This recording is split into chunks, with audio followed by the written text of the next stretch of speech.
లక్ష్మణరావు అధ్యక్ష, ఈ రాష్ట్రంలో కొన్ని వేల మంది అభ్యర్థులు కేవలం పోలీసు ఉద్యోగాల కోసమే ఎదురు చూసే అభ్యర్థులు ఉన్నారు అధ్యక్ష. ముఖ్యంగా శ్రీకాకుళం, విజయనగరం, అనంతపురం ఇలాంటి వెనుకబడిన జిల్లాల్లో అభ్యర్థులు పోలీసు ఉద్యోగాల కోసం ఎదురు చూస్తూ ఉంటారు అధ్యక్ష. మీకు ఒక ఉదాహరణ చెప్తారు. కాకినాడ నగరంలో సంవత్సరం మొత్తం 10,000 మంది అక్కడ పోలీసు ఉద్యోగానికి సంబంధించిన శిక్షణలో ఉంటారు అధ్యక్ష. మీ ద్వారా మంత్రి గారి దృష్టికి 3 విషయాలు తెస్తున్నారు అధ్యక్ష. ఒకటి, గత ప్రభుత్వంలో 2 హోంమంత్రులుగా చేశారు గౌరవనీయులు. మొదటి హోంమంత్రి గారు ప్రతి సమావేశంలో మేము 15,000 పోస్టులు భర్తీ చేస్తామని చెప్పేవారు. జరగల. చివరికి 6,100 కానిస్టేబుల్ పోస్టులతో నోటిఫికేషన్ ఇచ్చారు అధ్యక్ష. 6,100. ఇప్పుడు అది కోర్టులో ఉంది కేసు. భర్తీ మాత్రం ఏం జరగల. సో మంత్రి గారు మీ ద్వారా అడిగేది, ఒకటి, ఈ 6,100 కానిస్టేబుల్ పోస్టుల భర్తీకి సంబంధించి కోర్టు కేసు ప్రస్తుత పరిస్థితి ఏమిటి? 2, ఇంకా ఎన్ని పోస్టులు ఎస్ఐలు కానీ కానిస్టేబుల్ కానీ రాష్ట్రంలో ఎన్ని ఖాళీలు ఉన్నాయి? 3, నూతన నోటిఫికేషన్ ఇవ్వటానికి పోలీస్ రిక్రూట్మెంట్ బోర్డు ద్వారా ప్రయత్నం జరుగుతుందా? ఎందుకంటే దయచేసి హోంమంత్రి గారు కూడా నిరుద్యోగ అభ్యర్థుల్ని దృష్టిలో పెట్టుకోవాలని మీ ద్వారా వారిని కోరుతున్నాను అధ్యక్ష. అంతే సార్. సమాజం విద్యావంతం అయ్యే కొద్దీ నేరాలు ఘోరాల సంఖ్య తగ్గాలి.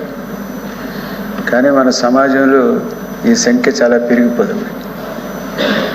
సరందుకు లా అండ్ ఆర్డర్ కోసం అని చెప్పి ఈ అన్ని అవసరాల కోసం పోలీస్ రిక్రూట్మెంట్ చేస్తున్నాం.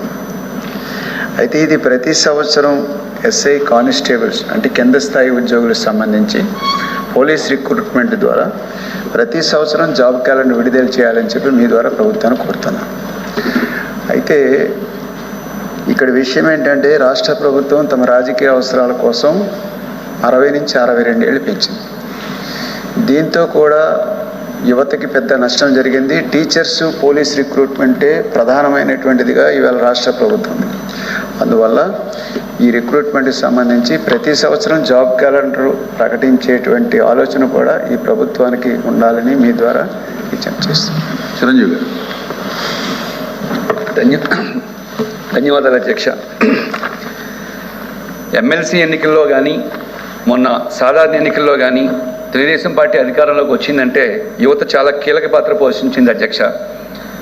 2019 నుంచి యువత ఉద్యోగాల కొరకు ఎదురు చూస్తే 2022 నవంబర్లో పోలీస్ కానిస్టేబుల్కి సంబంధించి 6,100 ఉద్యోగాల నోటిఫికేషన్ ఇవ్వడం జరిగింది. దీనికి సంబంధించి 2023 జనవరిలో ప్రాథమిక పరీక్ష నిర్వహించడం జరిగింది అధ్యక్ష. 2023 ఫిబ్రవరిలో ప్రాథమిక పరీక్ష ఫలితాలు ఇచ్చారు. ఇక్కడ గమనించాల్సిన విషయం ఏంటంటే కానిస్టేబుల్ పరీక్షకి 4,58,000 మంది అభ్యర్థులు పోటీ పడ్డారు అధ్యక్ష. ఫలితాల్లో 95,000 మందికి మెయిన్స్ క్వాలిఫై చేశారు. అయితే హోంగార్డ్స్ ఏం చేశారంటే మాకు సాధారణ అభ్యర్థులతో పాటు హోంగార్డ్స్ని ఇద్దరిని ఈక్వల్గా చూడకూడదు, మమ్మల్ని ప్రత్యేక కేటగిరీగా చూడాలి, మాకు కేటాయించిన ఉద్యోగాలు మాకే ఇవ్వాలి అనే ఒక కొత్త ప్రతిపాదన తెరపైకి తీసుకొచ్చి వీళ్ళు హైకోర్టుకు వెళ్ళారు అధ్యక్ష.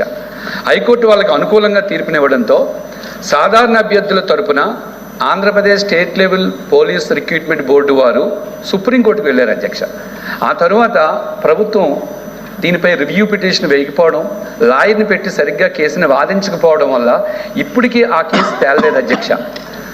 రాష్ట్ర వ్యాప్తంగా రాయలసీమ నుంచి చాలామంది, రాయలసీమ కానీ ఉత్తరాంధ్ర నుంచి కానీ చాలామంది నిరుద్యోగులు మాకు ఫోన్లు చేసి అడిగేది ఏంటంటే, ఒకటి, ఆ సుప్రీంకోర్టులో ఉన్న కేసుని ప్రభుత్వం తరఫున వేగంగా పాల్గొని క్లియర్ చేసి ఆ 6,100 ఉద్యోగాలు క్లియర్ చేయండి.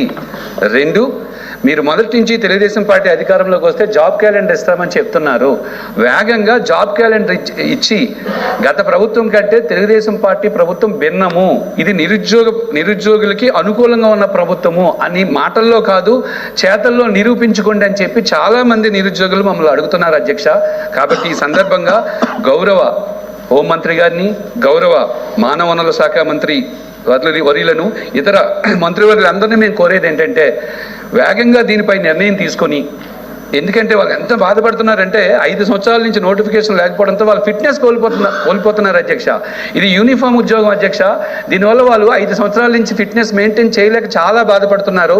మీరు చూసే ఉంటారు పేపర్లో, ఒక అభ్యర్థి అయితే మార్నింగ్ వాకింగ్కి వెళ్ళి సడన్గా హార్ట్ అటాక్ వచ్చి చనిపోయాడు అధ్యక్ష. 25 సంవత్సరాల లోపల ఉన్న ఒక అభ్యర్థి.